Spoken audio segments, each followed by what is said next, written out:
Hey everybody, welcome back. I'm Deez, this is my workshop, and today we're going to make another shop-made tool, but this is going to be an improvement on a tool that I made in the past.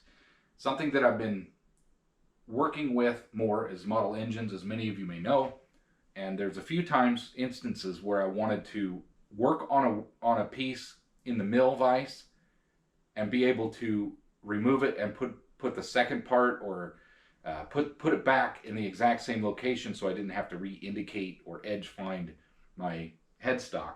And what I'm finding is the vise stop that I've already created before is a little too thick in some instances. It's inconvenient. It doesn't quite work as well as I would like. So I want to make a new variation using some tools that I've already purchased along with some of the features that are already on the mill, and see if we can improve this. I've never seen anybody make one like I'm going to make, but I'm not saying that nobody's ever made one like this. Let me bring you over here to the mill and I'll show you what I'm talking about and describe what we're going to try to achieve, and then we'll come over to the bench, kind of wrap our heads around what we want to do, and we'll get started with making this project. How many of you have bought one of these? When you first bought your milling machine, or you throughout the years that you worked, you bought one of these clamp sets? This was one of the first things I bought. If not before I even had the mill, knowing that I'm going to buy a mill. While I don't regret this purchase, this is not something I use very often. It's definitely something I think everybody should get for their shop. You're going to have that odd part that you need to mount to the milling table occasionally, something round, something odd shape that you need to mill a flat on, or some operation. This gives you a lot of versatility for things that don't fit in your mill vise. This isn't used that often, but you can get creative with setups with this. So I thought, let me take advantage of this tool that I already purchased and see if we can make a better vise stop for some of the projects that I'm working on. So many of you may recall, this was my original vise stop that I created, and it goes on here. You can screw in the cap head screws and it mounts, and then you can repeat whatever part that you're putting into your mill vise. The problem is this thickness limits you to how large of pieces you can work on, and it's bulky on the top. There's situations that I've already ran into where this it doesn't work. It's too thick, or it's too bulky, or it's too inconvenient to get to the back. So my idea is to use the T-nuts and the mounting rod and all of that, and this is kind of what I was thinking. We can use the T-nuts that I already have in here. We can utilize this rod and the parts that are already with it. Get that screwed down, snug that down. It's nice and tight, it's not going to go anywhere. And then we can fashion some sort of system up here. The convenience of this, I was thinking where we could create some sort of a T-bar that will allow this rod to slide in and out. The benefit to this is I will be able to raise this up, lower it down as far as I need, maybe even adjust. If the rod's a little too big, I could even put a smaller rod in there. But my initial thought is, since this rod's already threaded, I'm just going to thread that in, and we will use this setup. And I think all I got to do is mill a T-bar to allow for that flexibility, and we should be able to make this work. That's the plan.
What I ended up doing was mocking this up in the mill on the table. I mocked the vertical rod up along with putting this in the vise at its shortest minimum placement where it would be rubbing or closest to the fixed jaw. And I worked from the center line out with my measurements. So I know once I find the center of whatever piece I make, these are the measurements that I need from one side to the other in order to mount my 1/4 hole to thread this in, as well as my vertical through hole. And I've got all my dimensions ready to go. All I need to do is create a piece of stock, square stock. I'm going to use square instead of round, and find the center and work off of either side of that. I'm going to use this 12L14 because I have it, and I think I could always make many different sizes of this, but this is going to be a pretty good universal type of piece, so to speak. I'm going to be able to use it in either direction, right? So I'll be able to mount it this way, or I can flip it around and mount it this way, meaning I can use one T-slot or the next T-slot in order to have a little bit of versatility. Since this is nearly a 1/4 inch from one edge, the outside edge of one hole to the outside edge of another hole, I think what I'm going to do is I'm just going to make this 1.5 inches. I'm going to double that length essentially. And so we'll do 1.5 inches of this 12L14, find the center, and then we'll drill our holes and we'll tap one of them.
We have our center from the y-axis and centered from the x-axis.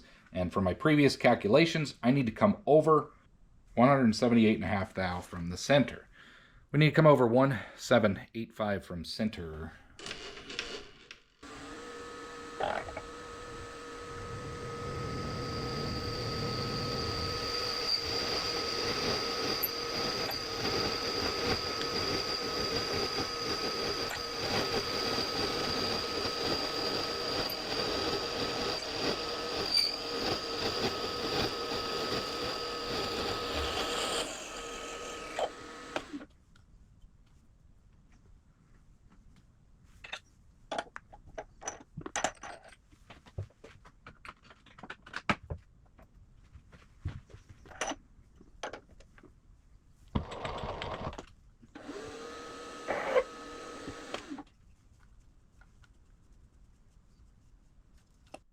Some of you may have noticed I set up my vise stop. To make my vise stop, we're going to see if this works out by doing the chamfer on the other side.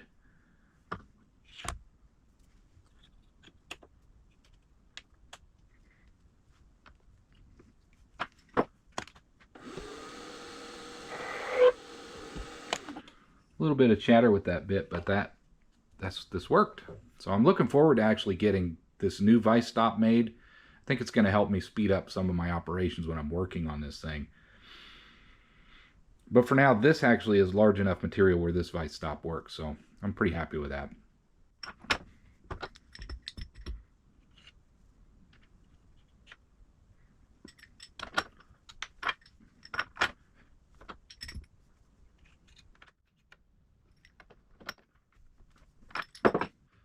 So from the center, we're back on the center. We want to come over 2455.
let's test fit all the components together.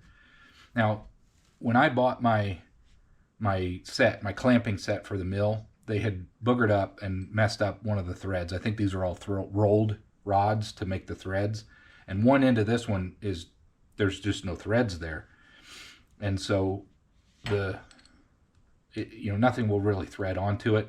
It's almost the same diameter as the rod. I tried to run a die over it and fix it, but it's just not great.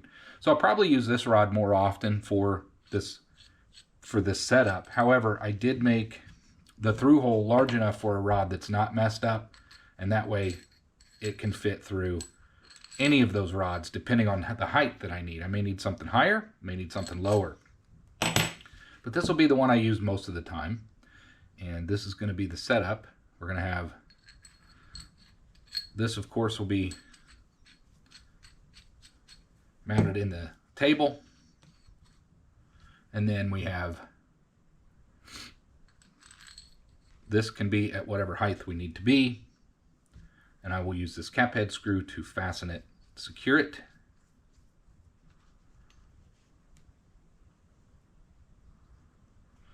And finally, we're going to use this brass rod. And I've got a couple nuts. For now, I think this is how I'm going to keep it secure. Because even though it will just thread through, I'm going to want to make sure it doesn't come loose or anything like that. But I do want some adjustability. You know, if I get this on here, we can either adjust using the rod or we can adjust using the T-slot. That's the beauty of this. You can adjust this back and forth with the T-slot. So that should be pretty much the setup. Let's go test our spacing and see if we got things right on that front as well. Well, excuse the mess. We're just going to use this as a test mock-up to see if we can get our stop working the way I envisioned it. First thing is, we would put our threaded rod in here, tighten it down as we need. Let's see, does this one work? So that'll fit nice and snug. We're going to need, and we will want to probably have that somewhere in there.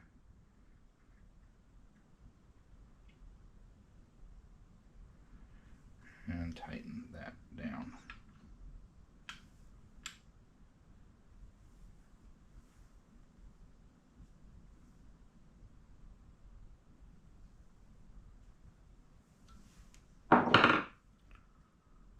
Pretty snug. So let's say that we want to work with this piece.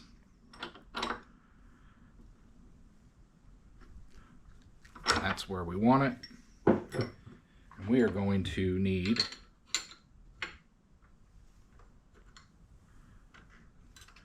to be able to put our stop in here, but have plenty of clearance to work around something.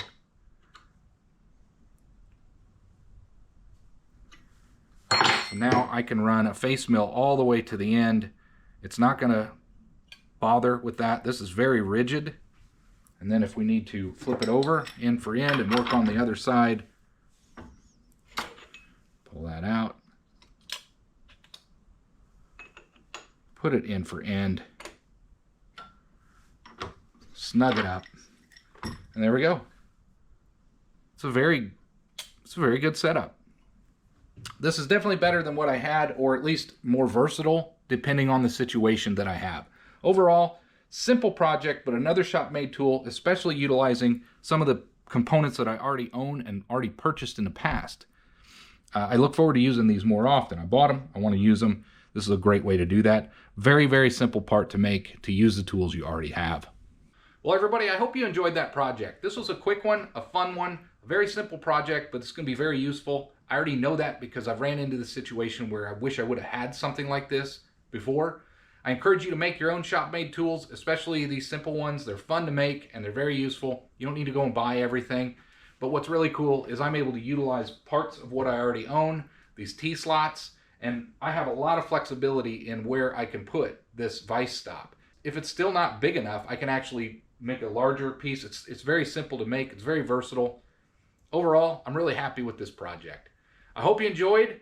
Thanks for watching. I'm going to get on to cleaning the workshop after this project, and I hope to see you on the next one. Thanks for watching, everybody.